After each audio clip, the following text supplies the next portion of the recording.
warahmatullahi wabarakatuh. Apa kabar semuanya, Bapak Ibu, Papa Mama dan semuanya? Apa kabar? Bertemu kembali dalam kami Yayasan Aurika dalam acara full 1 bulan kita akan live di Instagram dalam rangka memperingati Hari Pendengaran. Selamat bergabung. Cukup banyak ya, ada beberapa yang sudah mulai bergabung. Selamat bergabung. Tamu kita kali ini adalah tamu yang sangat spesial gitu ya. Saya biasa menyapa beliau dengan sebutan Mbak Eka. Beliau adalah Ibu Eka Kurnia Hikmat. Saya bacakan dulu CV-nya sebentar. Ibu Eka menyelesaikan S1-nya di Fakultas Psikologi Universitas Padjadjaran. Kemudian beliau mengambil Master of Special Education, Deaf and Hard of Hearing Specialization, the University of Newcastle, Australia. Beliau juga seorang Listening and Spoken Language Specialist Certified Auditory Verbal Therapist. Saat ini beliau adalah Eksekutif Direktur Rumah Siput Indonesia Hearing Rehabilitation and Training Center. Luar biasa, dan kita akan belajar banyak dari Mbak Eka. Oke, saya akan undang beliau untuk masuk. Ya, Alhamdulillah. Assalamualaikum Mbak Eka. Waalaikumsalam warahmatullahi wabarakatuh. Halo Ibu Sinta. Baik, Mbak Eka, gimana kabarnya? Alhamdulillah, kabar kami saya baik Bu. Sekeluarga baik ya Mbak, sehat ya? Alhamdulillah, kabar keluarga juga tim di Rumah Siput Indonesia baik. Bagaimana kabar Ibu Sinta, keluarga dan tim di Aurika? Baik, Alhamdulillah kita semua baik dan semoga kita semua selalu sehat-sehat ya Mbak ya, terutama dalam situasi seperti ini. Oke Mbak Eka, sebelumnya saya pribadi dan kami dari Aurika benar-benar ngucapin terima kasih yang sebesar-besarnya. Mbak Eka bersedia meluangkan waktu dari banyaknya kesibukan Mbak Eka gini ya. Saya sangat mengapresiasi dan dari lubuk hati yang paling dalam, terima kasih banyak. Terima kasih juga Bu Sinta dan tim telah mengundang saya. Mbak Eka, kita langsung mulai aja ya. Gini Mbak Eka, kalau kita bicara soal auditory verbal therapy gitu ya, atau kalau kita bicara tentang AVT gitu yang biasa kita disingkat gitu ya, banyak orang tua yang sudah tahu sedikit atau banyak gitu, karena AVT sudah tersosialisasi, tetapi memang orang tua ada yang taunya sedikit atau banyak. Cuman setiap kali kita bicara tentang auditory verbal therapy, mau nggak mau kita juga harus bicara tentang perkembangan otak gitu ya. Nah sekarang pertanyaannya, kenapa sih kok kita harus membahas tentang perkembangan otak? Gitu Mbak Eka, gimana nih? Karena perkembangan otak itu sangat terkait dengan kecerdasan seseorang ya Mbak Bu Sinta.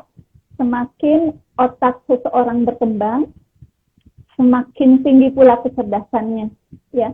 Dan kecerdasan itu terkait berbagai hal, untuk menyelesaikan masalah, kecerdasan bahasa, kemudian nanti mendengar, berbicara, juga kecerdasan baca tulis gitu ya, kecerdasan sosial. Bahkan Gartner itu ada multiple intelligence ya istilahnya, banyak sekali, ada kecerdasan sosial, nanti ada kecerdasan linguistik, ada kecerdasan musikal dan seterusnya. Bahkan ada juga tokoh lain yang menambahkan ada kecerdasan emosi, ada kecerdasan spiritual dan seterusnya. Nah, siapa yang tidak ingin ya putra-putrinya cerdas? Pasti semua orang tua ingin menumbuhkan putra-putri yang cerdas, dan itu kita mulai dengan mengembangkan otak anak-anak kita. Jadi sebetulnya fondasi perkembangan otak itu apa Mbak Eka? Yang terutama sekali adalah bahasa ya Bu Sinta ya. Jadi kita bisa mengembangkan otak anak kita, bisa mengembangkan kecerdasan anak kita, salah satunya adalah dengan bahasa. Jadi setiap anak itu kan unik ya, diberi kecerdasan khusus untuk mereka gitu ya dari Allah tuh ya. Ada yang mungkin cerdasnya dalam bidang musik tadi misalnya ya, ada yang dalam bidang kedokteran dan seterusnya, macam-macam. Ada yang misalnya punya kecerdasan nanti menjadi ustadz dan seterusnya. Semua orang oleh Allah begitu terlahir sudah diberi keunikan kecerdasannya masing-masing. Nah, kecerdasan itu tentu hanya bisa berkembang kalau kita terlebih dahulu kembangkan bahasa anak-anak kita. Nah, sekarang masalahnya bagaimana kita mengembangkan bahasa, terutama untuk anak-anak yang gangguan pendengaran gitu ya. Nah, betul. Jadi kita mulai dengan pendekatan komunikasi dulu. Pendekatan komunikasi itu kan bermacam-macam ya di Sinta ya. Ada yang sangat auditori, misalnya mendengar, berbicara, berbahasa. Lalu kemudian pendekatan komunikasi juga ada yang sangat visual. Misalnya ada keluarga anak tunarungu yang memilih pendekatan bahasa isyarat, misalnya untuk komunikasi, membaca bibir, dan seterusnya. Jadi tentu terlebih dahulu kita perlu tanyakan kepada orang tua anak tunarungu, pendekatan komunikasi apa sih yang mereka harapkan untuk putra-putri mereka? Apakah mendengar, berbicara, dan berbahasa, atau pendekatan lainnya? Kalau mereka ingin pendekatan komunikasi bagi putra-putrinya adalah mendengar, berbicara, dan berbahasa, tentu itu ada syarat-syaratnya ya Bu Sinta ya. Syaratnya apa Mbak? Kalau orang tua memilih metode melatih anaknya mengembangkan keterampilan mendengar, bicara, dan komunikasi verbal itu syarat-syaratnya apa? Ya, jadi untuk nanti kita mengembangkan kecerdasan anak melalui bahasa, lalu kemudian orang tua anak tunarungu sudah memilih ingin pendekatan komunikasi mendengar, berbicara, dan berbahasa. Terutama sekali syaratnya adalah kita buka dulu nih telinganya ya. Karena kan kalau pada anak-anak tunarungu, suara-suara di dunia ini tidak bisa masuk ya ke otak mereka. Padahal organ utama pendengaran adalah otak. Jadi karena telinganya ada masalah, telinganya itu sebetulnya sebagai pintu menuju ke otak. Jadi pintunya masih tertutup, tentu kita harus buka dulu pintunya ya, agar suara yang ada di dunia ini termasuk suara orang tua, suara anak itu sendiri, suara orang-orang yang anak cintai, itu agar masuk ke dalam otak anak, tentu kita harus buka dulu pintunya tadi, telinganya tadi ya, karena anak tunarungu ada gangguan dalam telinganya. Untuk membukanya, membuka pintunya ini kita perlu pakaikan anak tunarungu alat teknologi pendengaran yang sesuai dengan kebutuhannya. Apa sih yang disebut sesuai dengan kebutuhannya? Jadi WHO itu, World Health Organization, membagi ini ya tingkat-tingkat atau gangguan pendengaran. Ada yang misalnya mulai dari ringan sampai menengah, itu 26 sampai 40 desibel. Itu cukup ringan itu sebetulnya 26 sampai 40 ya. Kalau misalnya nanti menengah itu dari 41 sampai 60 desibel kalau menurut WHO. Dan itu cukup menggunakan alat bantu dengar ya. Lalu kemudian kalau tingkat gangguan pendengarannya lebih dari 60 desibel ya, itu sudah mulai masuk severe to profound. Jadi kalau severe itu 61 hingga 80 desibel, lalu kemudian profound itu 81 desibel ke atas, itu sudah memerlukan alat implan rumah siput sebetulnya ya. Jadi ada The University of Melbourne, dalam penelitiannya menunjukkan anak-anak yang memiliki gangguan pendengaran ringan hingga menengah sampai 60 desibel, itu ternyata hasilnya itu sudah oke gitu dengan alat bantu dengar. Lalu kemudian, ini kata Pak Yohanan, suara saya kurang jelas, coba saya dekatkan ya. Mungkin ini ada masalah dengan headset saya. Jadi kalau misalnya menurut tadi studi The University of Melbourne itu, kalau anak memiliki gangguan pendengaran rata-rata pure tone audiometrinya gitu ya, rata-rata di 60 desibel, ternyata 75% itu performanya nanti mendengar, berbicara, berbahasanya akan 75% lebih baik dengan implan rumah siput. Artinya masih ada 25%, 60 desibel itu ya, 25% masih oke dengan alat bantu dengar. Lalu kalau misalnya tingkat gangguan pendengarannya sekitar 70-an desibel, nah itu kalau menggunakan implan rumah siput, biasanya performanya 80% 85% performa anak-anak ini lebih baik dengan alat implan rumah siput dibandingkan jika mereka menggunakan alat bantu dengar. Lalu kalau misalnya tingkat gangguan dengarnya sekitar 80 desibel, itu dengan dengan implan rumah siput 95% performa mereka lebih baik daripada alat bantu dengar. Jadi masih ada memang betul ya 5% anak yang memiliki tingkat gangguan pendengaran 80-an desibel, 5% masih ada yang oke dengan alat bantu dengar. Tapi 95% itu memerlukan implan rumah siput. Jadi salah satu syarat utama adalah menggunakan teknologi pendengaran sesuai kebutuhan itu ya, entah itu ABD atau implan sesuai tingkat gangguan pendengaran tadi. Lalu juga tentu itu harus digunakan sepanjang hari setiap saat ya, kecuali tidur, kecuali mandi. Jangan disimpan di laci, jangan disimpan di tas ibu ya, karena itu tidak mengembangkan otak anak kalau demikian. Lalu juga kalau anak sudah mulai merangkak, karena sudah mulai akan jauh ya dari orang tuanya gitu jaraknya, disarankan juga untuk menggunakan remote microphone teknologi seperti misalnya FM system. Itu salah satu syarat ya Ibu Sinta ya untuk mengembangkan bahasa anak kita ya. Jadi kalau kesimpulannya gini ya Mbak Eka, anak supaya otak berkembang bagus dia butuh bahasa. Dan untuk bahasa yang pertama kali harus dilakukan adalah buka akses pendengaran, yaitu dengan menggunakan teknologi pendengaran yang sesuai yang Mbak Eka tadi bilang, yang dipakai terus, jangan disimpan di laci atau di tas ibu gitu ya. Nah itu kan syarat pertama ya, tapi kan ada syarat-syarat lain selain teknologi pendengaran gitu ya. Apa saja itu Mbak? Ya, jadi syarat berikutnya setelah anak menggunakan teknologi pendengaran sesuai kebutuhan adalah mengikuti auditory verbal therapy. Jadi orang tua perlu dibimbing melalui sesi auditory verbal therapy oleh terapis untuk mengaplikasikan strategi-strategi yang diajarkan nanti saat sesi di rumah ya. Nah, auditory verbal therapy ini kalau misalnya anak memang tidak ada kebutuhan khusus lain, sebaiknya hanya auditory verbal therapy. Jadi tidak dicampur dengan pendekatan-pendekatan komunikasi yang lain. Mengapa auditory verbal therapy? Karena seperti obat ya analoginya ya. Kalau kita sakit perut tentu kita minum obatnya obat untuk sakit perut gitu ya. Karena itu sudah teruji klinis gitu menyembuhkan sakit perut. Demikian juga auditory verbal therapy. Kalau orang tua anak tunarungu ingin anaknya bisa mendengar, berbicara, berbahasa, berbagai studi menunjukkan bahwa pendekatan terapi yang paling sesuai untuk anak yang seperti itu adalah auditory verbal therapy.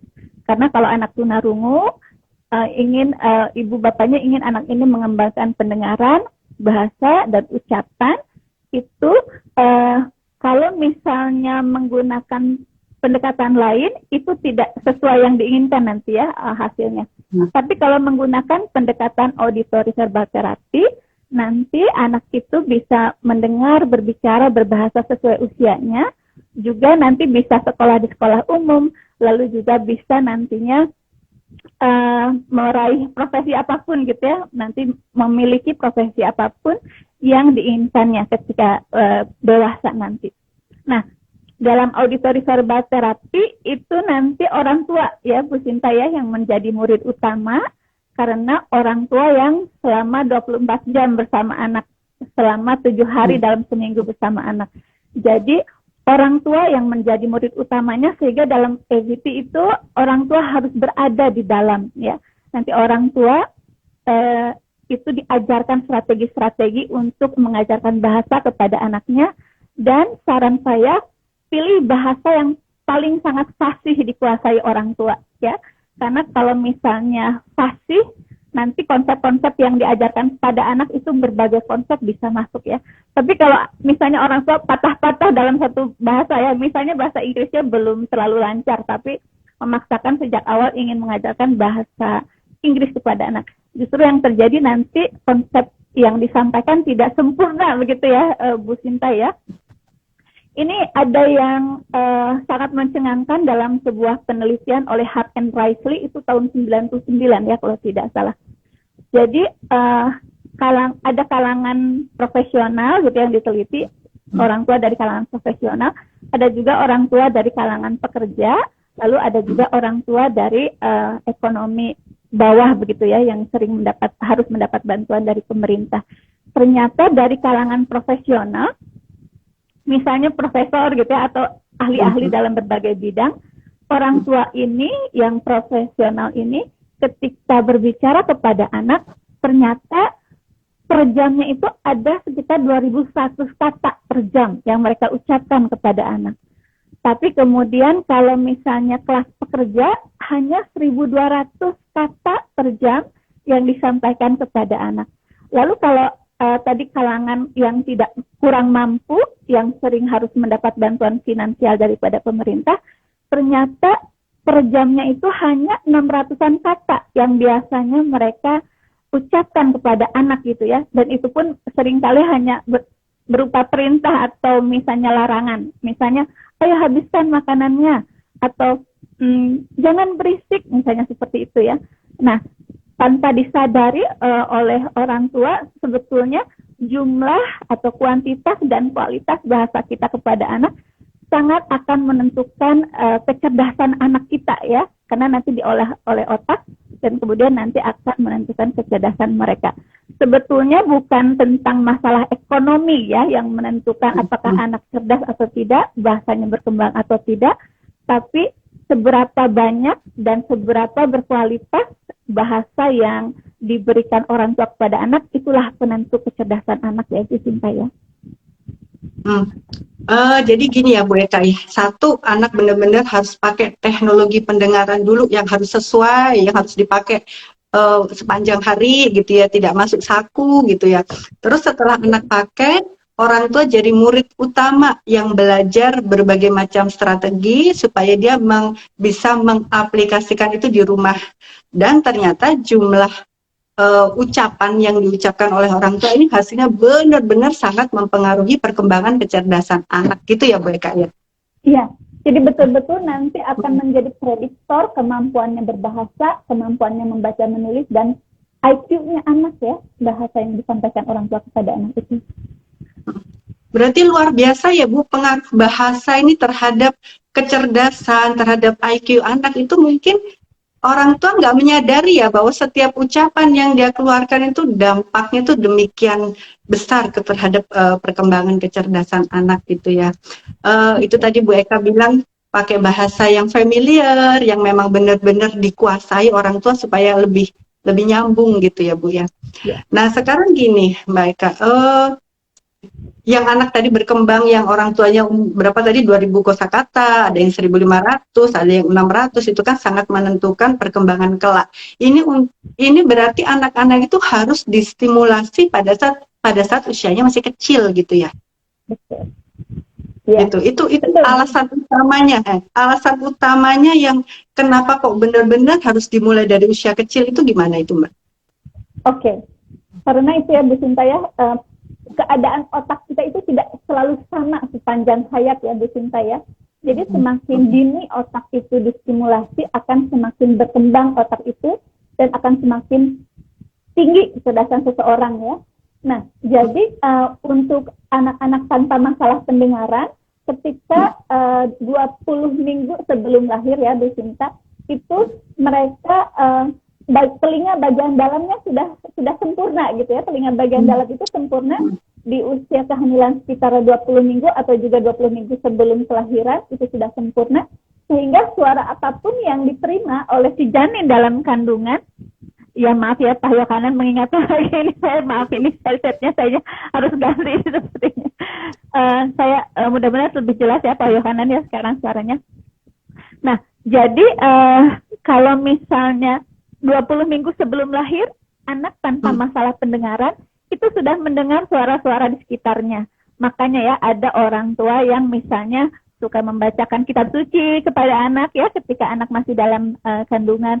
Lalu ada yang menyanyikan lagu, ada yang mengajak ngobrol janinnya itu ya, ada yang misalnya memperdengarkan lagu, musik dan seterusnya. Itu memang berpengaruh ya. Jadi itu sudah mulai masuk tuh suara ke anak. Dan tentu itu juga diteruskan kepada otak mereka.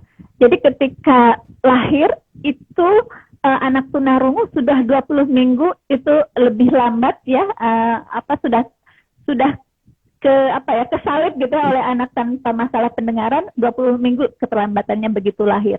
Nah, lalu kemudian secara fisik ya otak kita juga jadi pondasi arsitektur otak anak itu di tahun pertama itu sudah dibentuk ya ketika lahir itu di tahun pertama.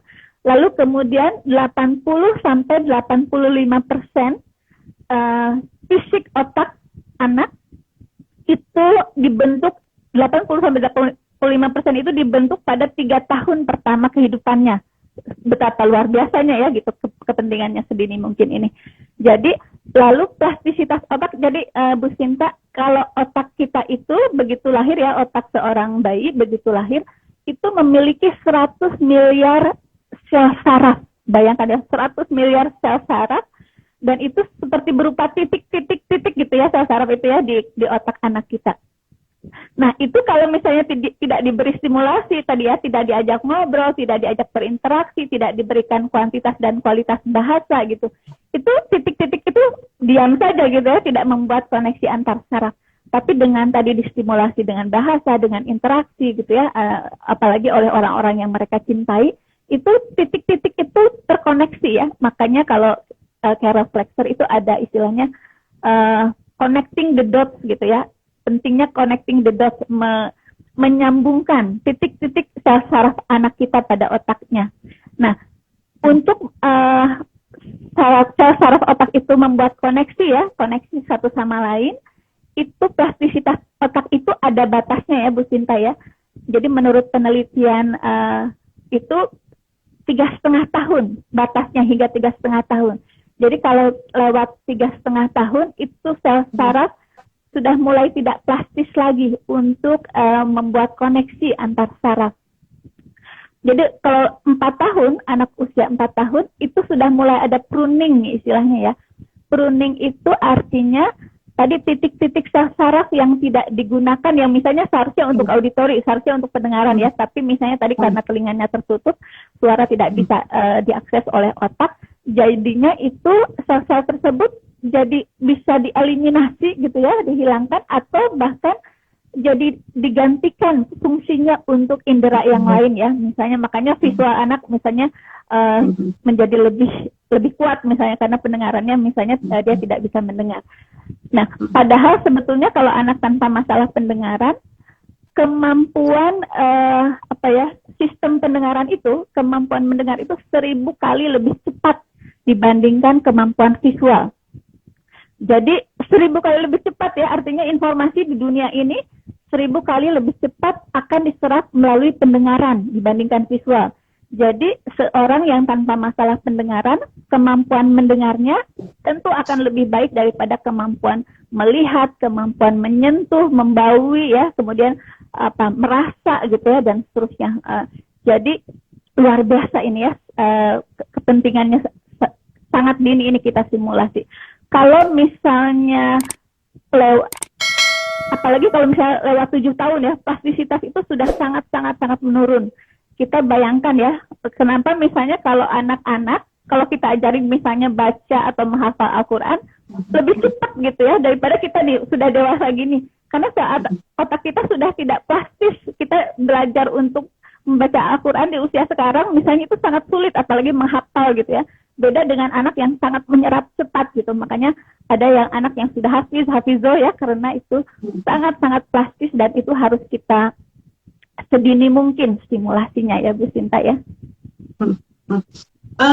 Dari cerita Mbak Eka ini saya jadi ngebayangin gini Mbak Eka, anak-anak yang tanpa gangguan pendengaran gitu ya, sejak dia masih dijanin, itu otak itu sudah distimulasi demikian banyaknya gitu ya, karena memang dia sudah mendengar itu tadi surat-surat dari Al-Quran atau lagu gitu ya, dia sudah terstimulasi, kemudian dia lahir terus terstimulasi dan terjadilah connecting dot itu tadi antara titik yang satu dengan titik yang lain di dalam otak, kemudian otak ini menjadi kuat gitu ya, kokoh, kuat, dan akhirnya inilah yang membuat anak-anak menjadi cerdas gitu ya Bu Eka ya.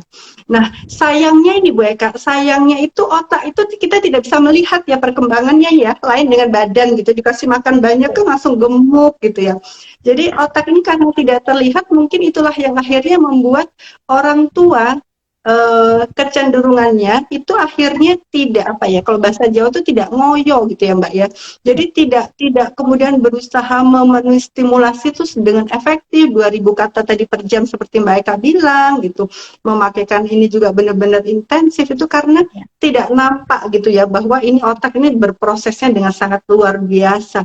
Berapa tadi Mbak? 100.000 miliar 100 100 miliar ribu. sel neuron ya, sel saraf. Itu yang akan kita bangun ya, yang akan kita bangun sebetulnya ya dari stimulasi yang dilakukan oleh orang tua. Jadi sebetulnya kalau kita mengajarkan anak, balik lagi ya Mbak Eka, kalau kita memakaikan anak teknologi pendengaran yang sesuai, kemudian kita mengajarkan bahasa, berarti sebetulnya tuh kita tidak mengajarkan anak supaya dia bisa berbahasa dan bicara saja ya Mbak Eka ya, tetapi sebetulnya kita tuh membentuk ini tadi otak ya supaya dia cerdas di semua aspek dengan triliunan tadi yang miliaran itu tadi yang terkoneksi dengan bagus. Nah masalahnya Mbak, kalau anak yang sudah terlanjur agak gede nih Mbak, itu tadi Mbak Eka bilang sudah tidak plastis, apalagi 7 tahun dia sudah tidak plastis, itu gimana itu Mbak? Iya, iya. Mungkin saya tadi kembali dulu, kalau misalnya sedini mungkin ya, misalnya kan tadi kalau menurut penelitian itu masa optimal mulai menggunakan alat bantu dengar itu adalah usia 3-6 bulan. Ya. Jadi kalau misalnya anak sudah menggunakan teknologi pendengaran alat bantu dengar ya untuk anak yang gangguan pendengaran ringan hingga menengah di usia 3-6 bulan, nanti perkembangan mendengar, berbicara, berbahasa, kecerdasannya bisa seperti anak lain tanpa masalah pendengaran. Lalu kalau misalnya yang gangguan pendengarannya berat atau berat sekali ya, 60 desibelan ke atas gitu, itu kalau misalnya menggunakan implan rumah siput di usia 6-9 bulan mulai pakainya gitu ya, usia bayi 6-9 bulan, nanti juga perkembangan mendengar, berbicara, berbahasa, otaknya, kecerdasannya juga akan seperti anak lain sebayanya yang tidak memiliki masalah pendengaran. Jadi setiap 6 bulan penundaan dari bulan usia tadi ya, Bu Sinta ya, setiap 6 bulan penundaan itu kecerdasan atau tes apapun gitu atau kemampuan anak apapun itu istilahnya ada setengah standar deviasi kekurangannya gitu. Ini contoh ya, misalnya kalau kita tahu ada bell curve ya atau kurva bell ya yang seperti gunung ya, seperti itu ya, kurva bell. Kan anak-anak normal tanpa masalah pendengaran itu misalnya skor bahasa atau nanti skor bahasa tulisnya ketika sekolah dasar atau performa akademiknya itu kan kurang lebih di tengah ya, normal ya, kurva normal itu di tengah antara 85 sampai 115 skornya itu ya di angka itu gitu. Jadi kalau misalnya tadi ditunda ya 6 bulan saja, misalnya yang harusnya pakai ABD-nya tuh 3 sampai 6 bulan. Ini menjadi pakai ABD-nya baru usia 12 bulan misalnya. Itu langsung skor-skor tadi itu ya, skor performa anak itu setengah deviasi di bawahnya. Jadi kalau misalnya tadi kurva normal, udah ke kiri itu ada artinya ada penyimpangan ya ke arah yang lebih kurang gitu ya, ada kekurangan setengah deviasi. Jadi kalau misalnya tadi 85 itu masih masuk normal ya, 85 sampai 19, berarti 85 dikurangi 7,5 gitu ya. Nah, terus iya, terus tambah lagi penundaannya 6 bulan, misalnya tidak 12 bulan, tapi baru pakai alat 18 bulan misalnya ya, alat bantu dengarnya misalnya. Itu kurangi lagi 7,5 gitu ya, dari 85 kurangi 7,5, kurangi 7,5 lagi.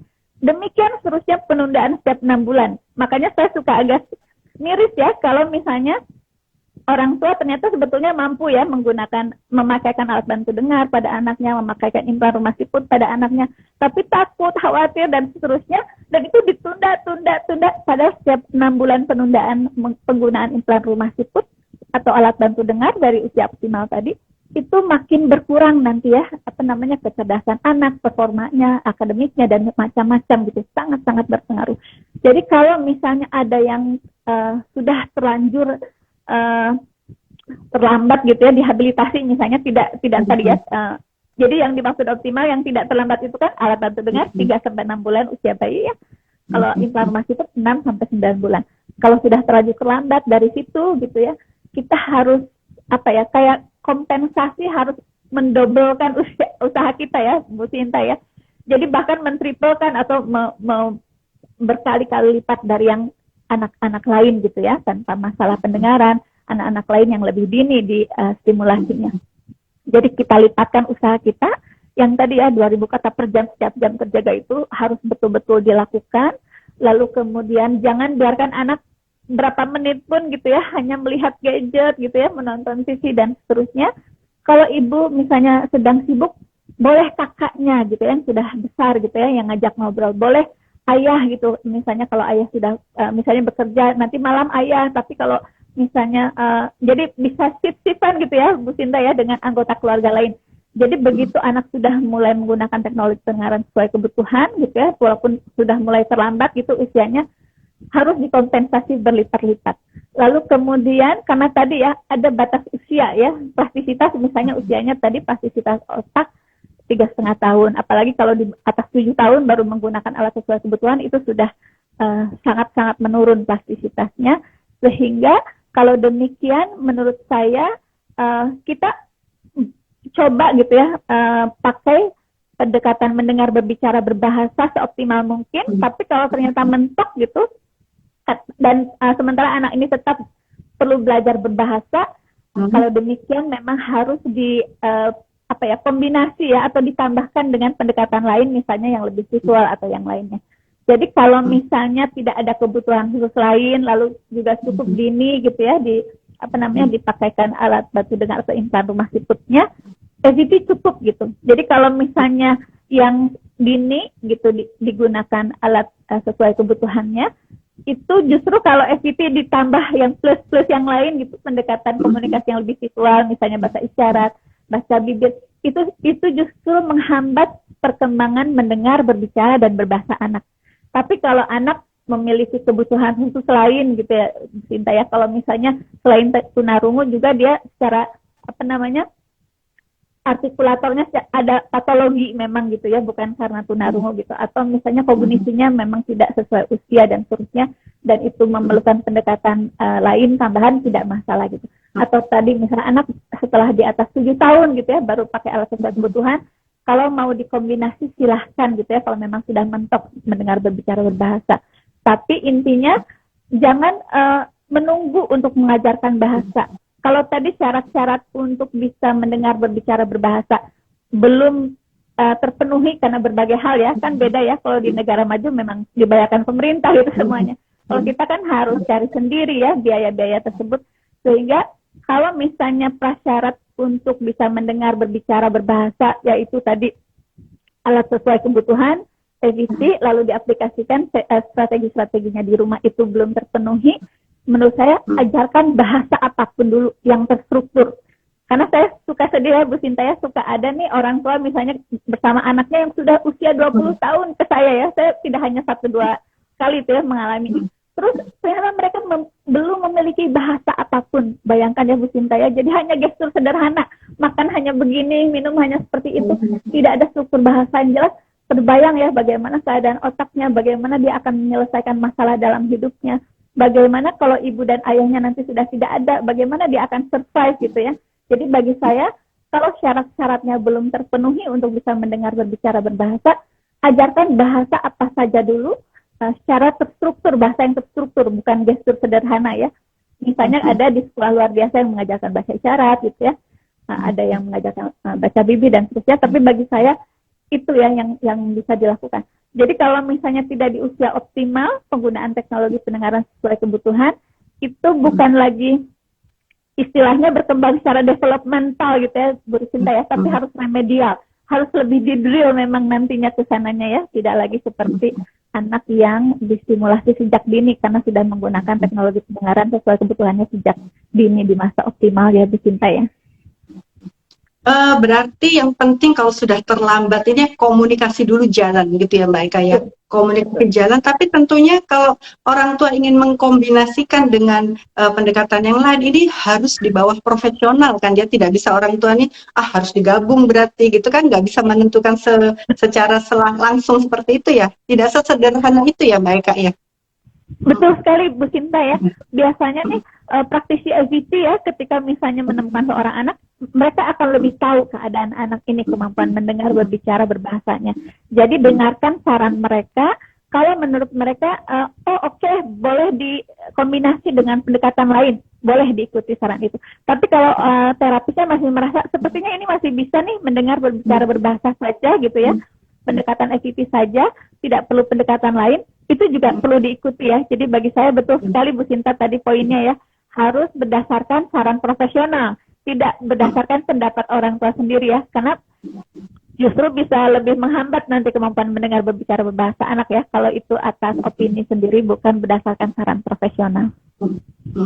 Karena kan begini Mbak Eka, kita kan hidup di era seperti ini ya, di mana komunikasi itu sangat banyak sekali ada di media sosial gitu. Orang tua bisa mencari apapun yang dia mau, tetapi seberapa banyaknya pun informasi itu tetap tidak bisa menjadi dasar orang tua untuk memilih ini dan itu. Tetap harus ada arahan gitu ya dari profesional ya.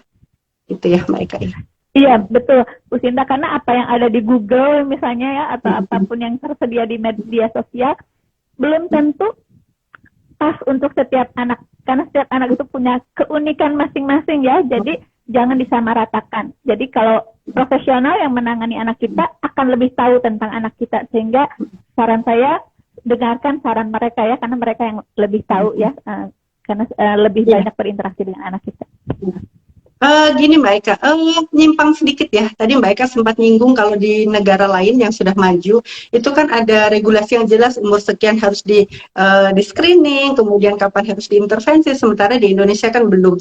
Jadi sebenarnya orang tua nih yang ada di Indonesia ini, mau nggak mau sudah harus siap menyingsingkan lengan lebih tinggi gitu ya, siap untuk mendribble atau mentriple stimulasi gitu, karena bagaimanapun juga kemungkinan besar kita sudah tertinggal gitu ya, tidak betul-betul mulai di usia 3 bulan, usia berapa itu tadi ya.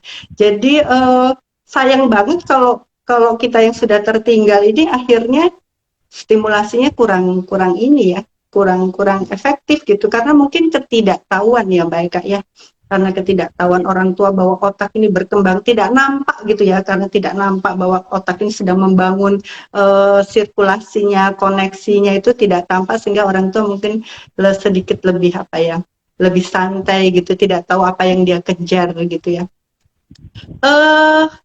Saya jadi mikir gini Mbak Eka, untuk anak yang early intervention, di intervensi dini saja, effort orang tua tuh sudah luar biasa harusnya ya.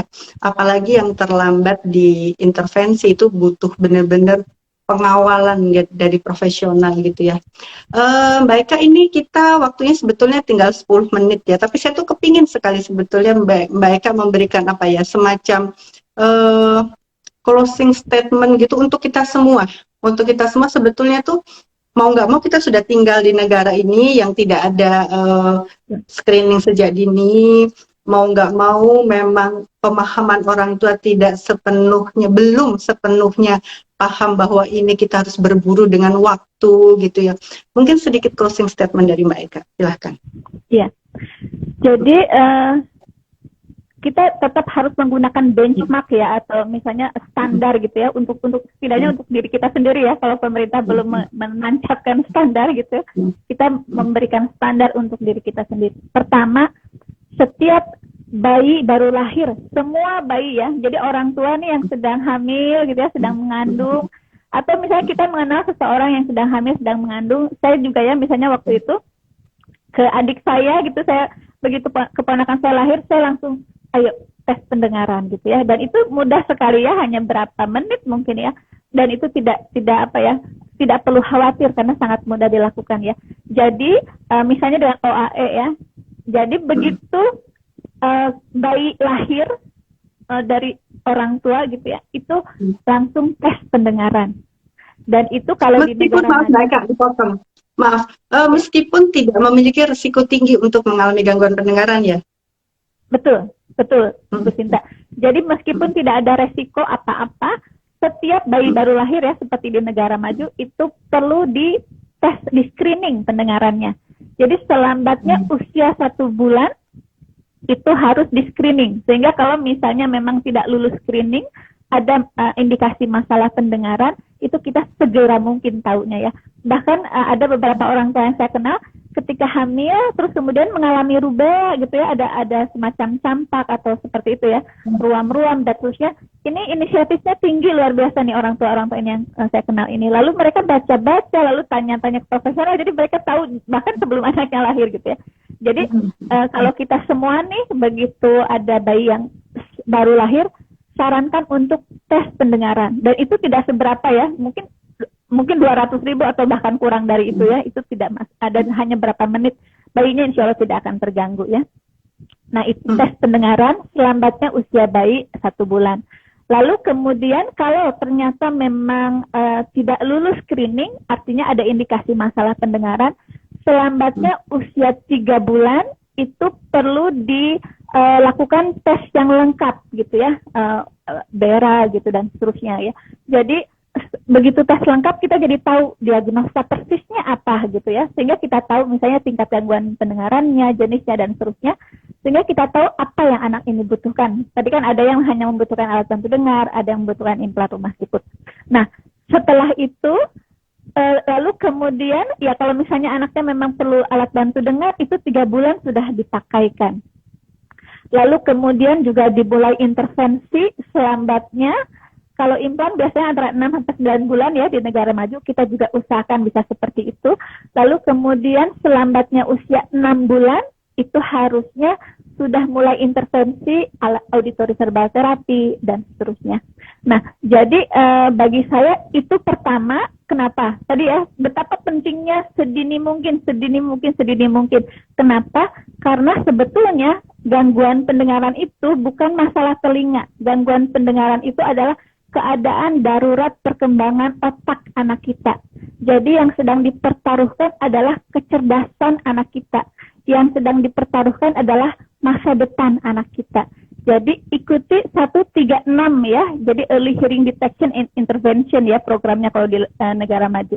Jadi 136, ingat-ingat. 1 itu selambatnya 1 bulan usia anak, selambatnya screening pendengaran.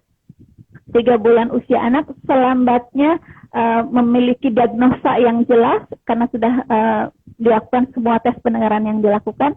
Lalu kemudian selambatnya 6 bulan mulai diintervensi menggunakan auditory cerebral therapy dan seterusnya. Mungkin itu ya Bu Sinta ya, karena kita ingin anak kita memiliki kecerdasan dan memiliki masa depan yang cerah. Semoga. Bu Eka, ini kita sebetulnya ngobrol cuma 40-45 menit ya, tapi banyak sekali ternyata PR yang harus kita kerjakan dan banyak sekali hal-hal yang harus kita renungi gitu ya. Ini perenungannya panjang ternyata dari 45 menit kita ngobrol ini. Intinya bersigaplah, cepatlah karena kita berburu dengan waktu, kita berburu dengan otak gitu ya, kecerdasan dan masa depan. Bu Eka, makasih sekali ya. Ini obrolan kita kali ini sangat, kalau saya bilang sih sangat berdaging ya. Banyak sekali yang harus kita siapkan dan banyak sekali ilmu yang sudah dibagi oleh Bu Eka.